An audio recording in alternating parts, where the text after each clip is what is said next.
Welcome to another terrifying tale from Nightmare Alley.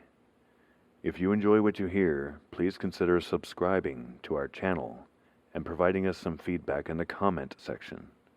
We want to provide content like this for a long time to come, and your support will help make that happen. Now sit back and brace yourself for another spine-tingling tale.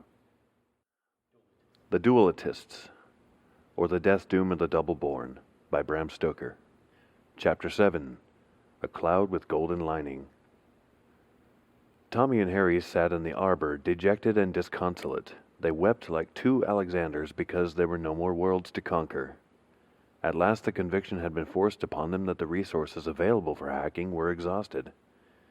That very morning they had had a desperate battle, and their attire showed the ravages of direful war. Their hats were battered into shapeless masses, their shoes were soleless and heelless, and had the uppers broken.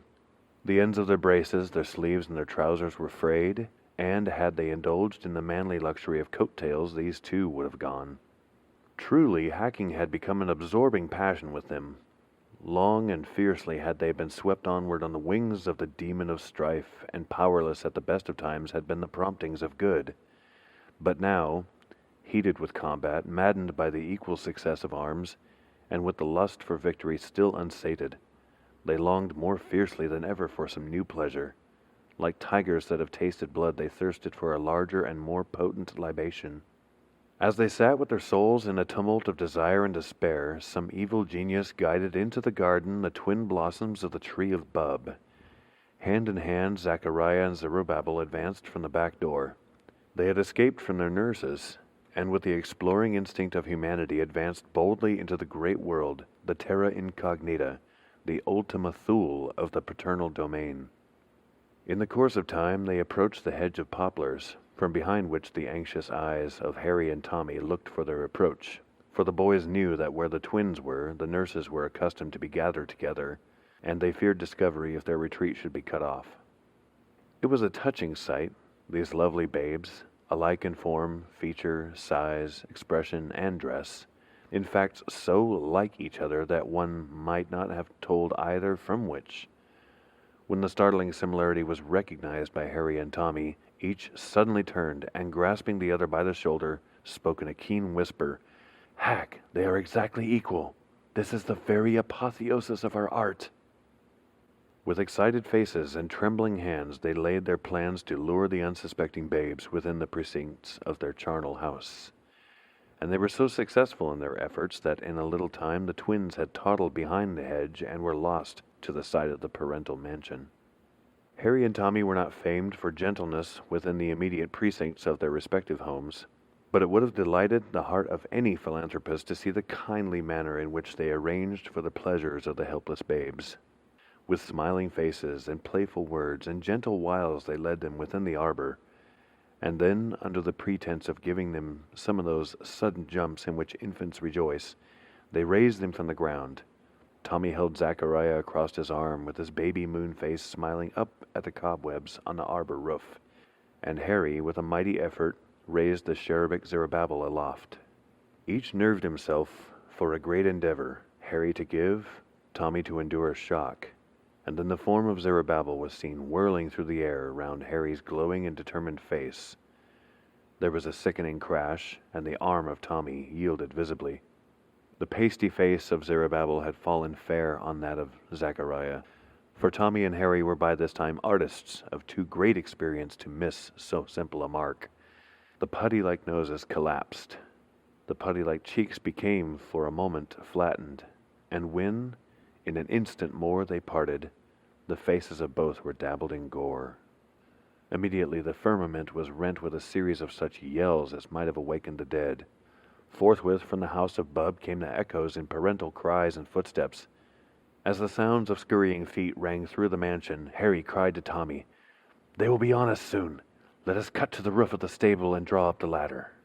Tommy answered by a nod, and the two boys, regardless of consequences and bearing each a twin, ascended to the roof of the stable by means of a ladder which usually stood against the wall, and which they pulled up after them.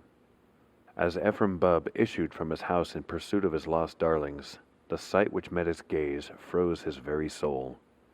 There, on the coping of the stable roof, stood Harry and Tommy, renewing their game.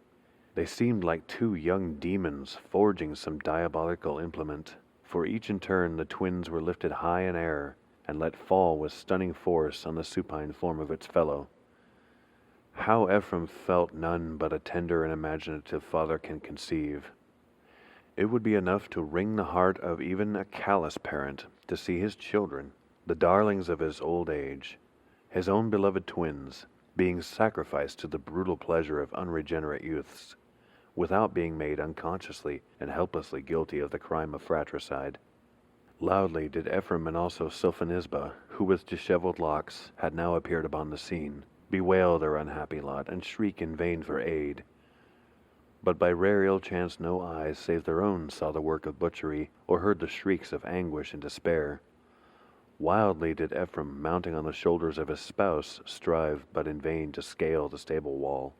Baffled in every effort, he rushed into the house and appeared in a moment bearing in his hands a double-barreled gun, into which he poured the contents of a shot pouch as he ran. He came anigh the stable and hailed the murderous youths. "Drop them twins and come down here, or I'll shoot you like a brace of dogs." "Never!" exclaimed the heroic two with one impulse, and continued their awful pastime with a zest tenfold as they knew that the agonized eyes of the parents wept at the cause of their joy. "Then die!" shrieked Ephraim as he fired both barrels right, left, at the hackers. But alas, love for his darlings shook the hand that never shook before.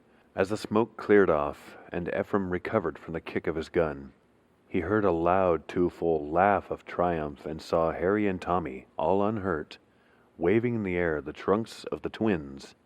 The fond father had blown the heads completely off his own offspring. Tommy and Harry shrieked aloud in glee, and after playing catch with the bodies for some time, seen only by the agonized eyes of the infanticide and his wife, flung them high in the air. Ephraim leaped forward to catch what had once been Zachariah, and Sophonisba grabbed wildly for the loved remains of Zerubbabel. But the weight of the bodies and the height from which they fell were not reckoned by either parent, and from being ignorant of a simple dynamical formula, each tried to effect an object which calm common sense, united with scientific knowledge, would have told them was impossible. The masses fell, and Ephraim and Sophonisba were stricken dead by the falling twins, who were thus posthumously guilty of the crime of parricide. An intelligent coroner's journey found the parents guilty of the crimes of infanticide and suicide, on the evidence of Harry and Tommy, who swore reluctantly that the inhuman monsters, maddened by drink, had killed their offspring by shooting them into the air out of a cannon, since stolen, whence like curses they had fallen on their own heads, and that then they had slain themselves sui manibus with their own hands. Accordingly, Ephraim and Sophonisba were denied the solace of Christian burial, and were committed to the earth with maimed rites, and had stakes driven through their middles to pin them down in their unhallowed graves till the crack of doom. Harry and Tommy were each rewarded with national honors, and were knighted even at their tender years. Fortune seemed to smile upon them all the long after years, and they lived to a ripe old age, hale of body and respected and beloved of all. Often in the golden summer eves, when all nature seemed at rest, when the oldest cask was opened and the largest lamp was lit, when the chestnuts glowed in the embers and the kid turned on the spit, when their great-grandchildren pretended to mend fictional armor and to trim an imaginary helmet's plume, when the shuttles of the good wives of their grandchildren went flashing each through its proper loom, with shouting and with laughter, they were accustomed to tell the tale of the Dualitists, or the death doom of the double-born. Thanks for listening. If you like what you heard, please subscribe to the channel, like the video, and click the notification bell to receive updates on upcoming videos. It's listeners like you that make what we do possible.